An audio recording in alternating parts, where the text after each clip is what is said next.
할렐루야. 11월 28일 금요일 새벽 기도를 시작하겠습니다. 사도신경으로 우리 신앙을 고백합니다. 나는 전능하신 아버지 하나님 천지의 창조주를 믿습니다. 나는 그의 유일하신 아들 우리 주 예수 그리스도를 믿습니다.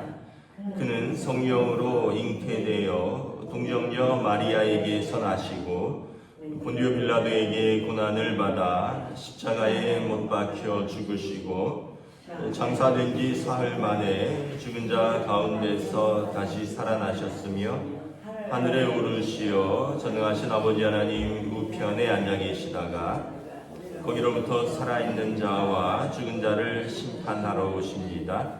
나는 성령을 믿으며 거룩한 공교회와 성도의 교제와 죄를 용서받는 것과 몸의 부활과 영생을 믿습니다. 아멘. 찬송가 356장 찬양하시겠습니다. 찬송가 356장입니다.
여호수아서 10장 1절에서 14절까지 말씀입니다. 구약성경 여호수아서 10장 1절에서 14절까지 말씀입니다. 다 찾으신 줄 알고 저 여러분들이 한 절씩 교도하도록 하겠습니다. 그때 여호수아가 아이를 빼앗아 진멸하되 여리고와 그 왕에게 행한 것 같이 아이와 그 왕에게 행한 것과 또 기브온 주민이 이스라엘과 화친하여 그 중에 있다함을 예루살렘 왕 아도니 세덱이 듣고 크고 두렵게 하였으니 이는 기브온은 왕도와 같은 큰 성읍이요 아이보다 크고 그 사람들은 다 강함이라. 예루살렘 왕 아도니세덱이 헤브론 왕 호함과 야르뭇 왕 비람과 라기스 왕 야비야와 에글론 왕 드빌에게 보내어 이르되 내게로 올라 나를 도우라.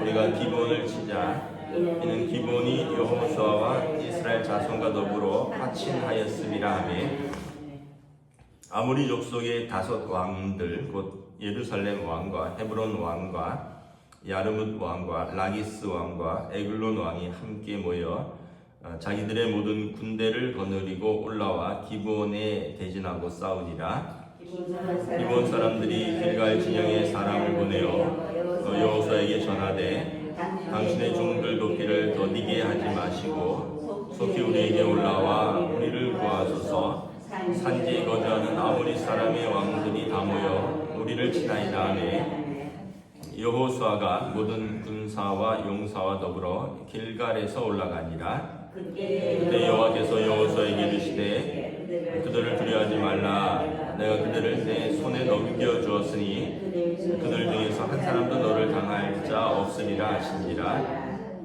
여호수아가 길갈에서 밤새도록 올라가 갑자기 그들에게 이르니 여호와께서 그들을 이스라엘 앞에서 패하게 하심으로 여호수아가 그들을 기브온에서 크게 살격하고 베도론에 올라가는 비탈에서 추격하여 아세가와 막게다까지 이르니라. 그들이 이스라엘 앞에서 도망하여 베토론의 비탈에서 내려갈 때에 여호와께서 하늘에서 큰 우박덩이를 아세가에 이르기까지 내리심에 그들이 죽었으니 이스라엘 자손의 칼에 죽은 자보다 우박에 죽은 자가 더 많았더라. 여호와께서 아모리 사람을 이스라엘 자손에게 넘겨주시던 날에 여호수아가 여호와께 아뢰어 이스라엘의 목전에서 이르되 태양아 너는 기브온에 머무르라. 달아 너도 아얄론 골짜기에서 그리할지어다 하매 태양이 머물고 달이 멈추기를 백성이 그 대적에게 원수를 갚기까지 하였느니라. 야살의 책에 태양이 중천에 머물러서 거의 종일토록 속히 내려가지 아니하였다고 기록되지 아니하였느냐. 여호와께서 사람의 목소리를 들으신 이 같은 날은 전에도 없었고 후에도 없었나니 이는 여호와께서 이스라엘을 위하여 싸우셨음이니라. 아멘. 할렐루야. 오늘도 새날을 주셨습니다. 주님께서 은혜와 평강으로 함께하여 주시기를 축복합니다. 또 오늘부터 영하로 떨어진다 그러죠. 한 주간은 또 굉장히 좀 추울 때는 추울 것 같습니다. 그래서 따뜻하게 입고 다니셔야 될 것 같아요.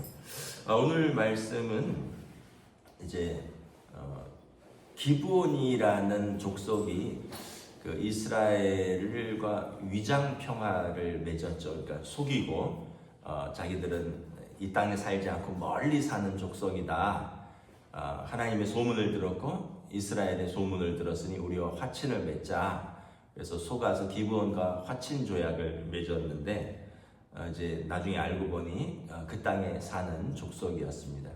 그래도 하나님의 이름으로 맺은 조약이었기 때문에 그들을 살려두기로 했죠.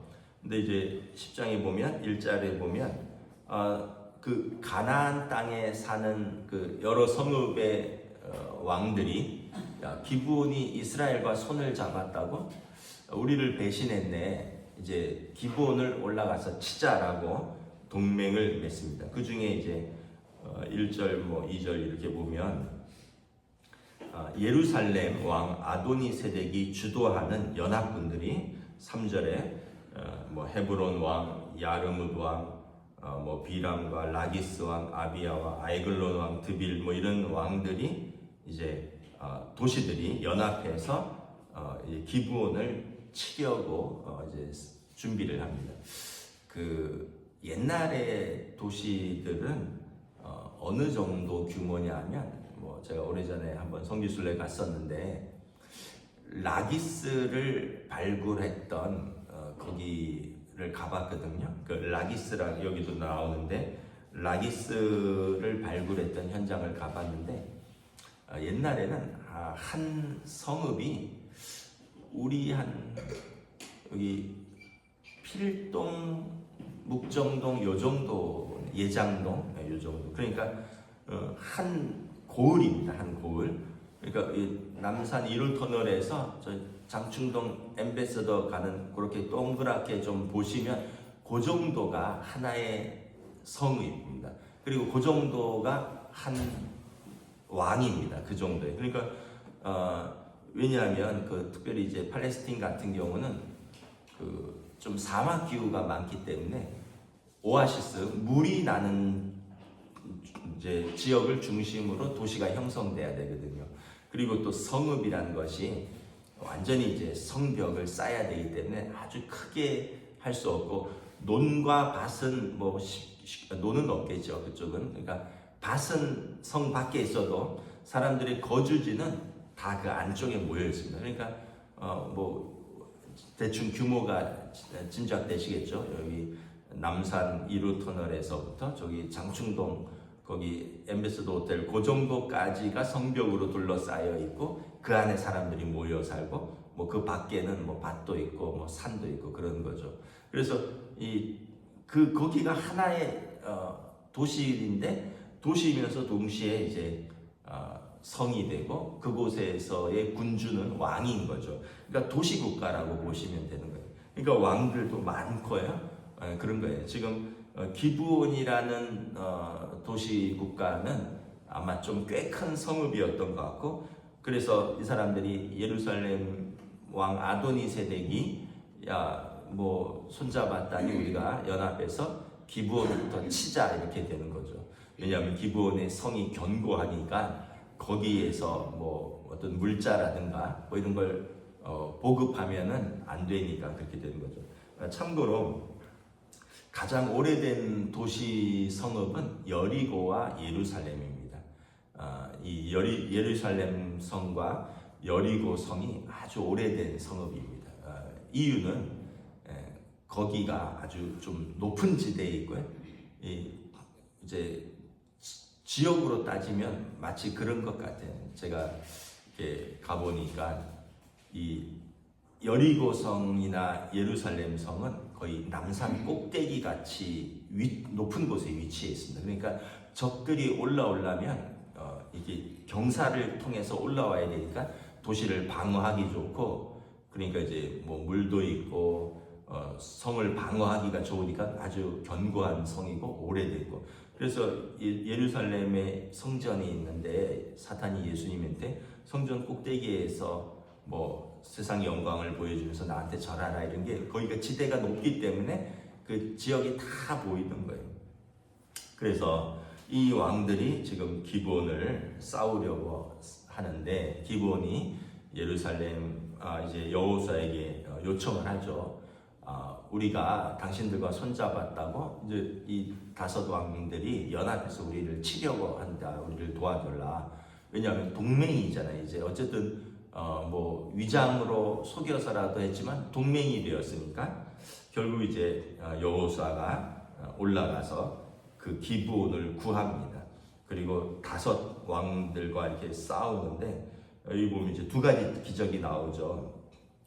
이 하늘에서 우박덩이가 내려오는데 11절에 보면 그 적들이 우박에 맞아 죽은 자가 이스라엘과 직접 싸워서 칼에 맞아 죽은 자보다 더 많았다. 그러니까 생각해보면 우박이 얼마나 컸으면 도대체 여기에 맞아 죽을 정도로 큰 얼음덩어리가 하늘에서 떨어졌느냐. 그리고 또 하나는 아니 무슨 우박덩이가 선별해서 떨어지냐. 이스라엘 사람들 쪽으로는 안 떨어지고 적들의 진지 쪽으로만 떨어졌느냐. 뭐 이것도 하나의 기적이고, 2번째 기적은 12절에 보면 전쟁이 한참 치열하는데 날이 저물어버리면 전쟁을 못 하잖아요. 옛날에는 뭐 지금처럼 뭐 조명탄 있는 것도 아니고, 그러니까 이 전쟁의 승기를 잡았을 때 여호수아가 하나님 앞에 기도합니다. 태양아 너는 기브온 위에 머물고 달아 너도 아얄란 골짜기에 그리할지라. 해와 달이 움직이지 않는 거예요. 그래갖고 해가 중천에서 움직이지 않아서 13절에 보면 야살의 책은 역사책인데 그 책에 보면 태양이 중천에 머물러서 종일토록 내려가지 아니하였다. 그러니까 그리고 날이 계속되었기 때문에 이제 전쟁에서 승리할 수 있었다. 이런 적은 14절에 보면 전에도 없었고 후에도 없었는데 이유는 하나님께서 이스라엘을 위하여 친히 싸우셨기 때문이라 라고 말씀을 하고 있습니다.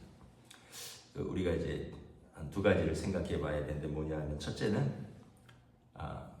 기브온 같은 이방 민족도 이제 그 하나님의 백성의 편입이 되니 하나님께서 그들을 구원하셨다라는 거예요. 저나 여러분이나 이방인입니다. 참 우리가 뭐 여러분 잘 기억해야 될 것은, 유대인 입장에서 보면 우리는 이방인이에요. 구원 밖에 있었던 사람이에요. 율법 밖에 있었던 사람이고 하나님이 먼저 우리를 부르시지 않았어요. 말씀도 우리에게 주신 적이 없어요. 성경에 보면 다 유대인을 먼저 부르셨고, 모세를 통해서 유대인들에게 말씀을 주셨고, 메시아도 유대인에게서 났으며 약속은 아브라함의 자손에게 먼저 주어졌습니다. 우리는 이방 사람입니다. 그런데 하나님께서 예수 그리스도, 메시아 예수 그리스도를 통하여 우리가 하나님의 자녀 되었고 우리에게 구원이 임한 것입니다. 이게 되게 놀라운 은혜고 역사입니다. 부름받지 않은 사람이 부름받은 것이에요. 그리고 기브온처럼, 어떻게 보면 기브온 족속처럼 이제 그 백성으로 편입되니 하나님이 친히 그들을 위해서 싸우시는 거죠. 그들을 살리시려고. 예수님께서 저와 여러분의 죄인이잖아요. 저나 여러분이 아주 마음까지 다 까보면 추악한 죄인입니다. 그 말 한마디 한마디도 밉상이고요. 속은 더 추악하고요. 우리 인생을 하나님 앞에 세워보면 죄인 중에 죄인입니다. 그래서 사도 바울이 죄인 중에 괴수라라는 말은 정말 죄가 많아서가 아니라 하나님 앞에 자기 자신을 이렇게 성찰해 보면 우리는 말로 다 할 수 없는 죄인이다. 그런데 예수님의 십자가의 보혈로 우리의 전에 지은 죄를, 우리의 죄를 속량하시고 전에 지은 죄를 묻지 아니하시고 하나님께서 우리를 의롭다 하셨다. 그래서 우리가 기브온 족속처럼 하나님의 백성으로 편입되었더니 그들을 살리려고 하나님이 친히 싸우시는 것처럼 말로 다 할 수 없는 죄인인데 우리가 예수 그리스도를 믿고 하나님의 자녀 되었더니 예수님께서 친히 우리 죄를 십자가에서 담당하신 이 은혜가 얼마나 크냐라는 것입니다. 그래서 우리가 이 은혜를 알면 우리가 어찌 믿음을 떠나서 살 수 있겠습니까? 시험이 있고 또는 뭐 환난이 있고 유혹이 있다 할지라도 우리가 이 큰 은혜를 받았는데 어떻게 주님을 떠나서 살 수 있겠는가? 두 번째는 정말 이 위기의 순간에 하늘과 땅과 태양과 달과 우박과 막 하나님이 총동원해서 이스라엘의 전쟁을 도우시는 것을 볼 수 있습니다. 여러분, 이런 게 어떻게 가능할까요? 태양과 달과 우박, 이거는 뭐 옛날 사람들이 보면 하늘이 직접 도운 거잖아요. 옛날 사람들은 하늘을 두려워했잖아요. 해를 두려워하고 달을 두려워하고 천둥을 소리를 두려워하고, 근데 막 하늘에서 막 돌덩이가 막 떨어지는데 얼마나 두려웠겠습니까? 그러니까 여러분, 우리가 참 하나님 앞에서 우리가 기도하는 거죠. 하나님의 백성을 하나님께서 지켜달라고 기도하는 것, 이게 우리의 기도에 하나님이 응답하시는 것을 볼 수 있습니다. 성경에 보면 시편 기자도 그렇고 히브리서 13장에서도 그렇고 하나님께서 나를 버리지도 아니하시고 떠나지도 아니하시는데 사람이 나를 어찌하랴. 다윗 왕의 시편 기도고요. 히브리서 13장에도 이 말씀이 동일하게 나와 있습니다. 하나님이 나를 버린 적도 없고 떠나신 적도 없으신데 사람이 나를 어찌하랴. 사실 다윗 왕은 사울 왕은 절대 권력자잖아요. 다윗은 신하였다가 지금 쫓김을 받는 일개 청년이고, 그런데도 하나님이 나와 함께 하시니 사람이 내게 어찌하랴. 사울 왕은 그냥 사람이 되는 거예요. 자기는 쫓겨서 도망 다니지만 하나님이 나를 떠나지도 않고 버리지도 아니하고 나를 도우시는 하나님의 백성이 되는 것이고, 우리에게 이런 담대한 믿음이 있기를 주님의 이름으로 축복합니다. 그 사실 이렇게 돌아보면 참 우리나라가 고난이 많으셨잖아요. 우리 연세 드신 권사님들은 정말 이게 참 지나보니 그런 거지, 정말 끔찍한 시대를 살았잖아요. 어떻게 식민지 시대에서 학교를 다니신 분들이고, 식민지 시대에 일본 순사들이 칼을 철컹철컹 타고 다니는 그 시대의 어린 시절을 보낸 분도 있고, 전쟁을 겪은 분들이 있고, 전쟁을 3년이나 겪었잖아요. 지금 러시아랑 우크라이나 4년 가까이 전쟁을 벌였는데, 지금 전쟁 4년 동안에 우크라이나 국민이 5천만 명인데 1,000만 명이 인근으로 이주를 했고, 죽은 사람이 수백만입니다. 땅은 절반 이상이 황폐해졌어요. 그러니까 3년의 전쟁에 얼마나 많이 죽었고, 얼마나 많은 가족들이 잊어버렸고 다쳤고, 또 도시는 잿더미가 됐습니다.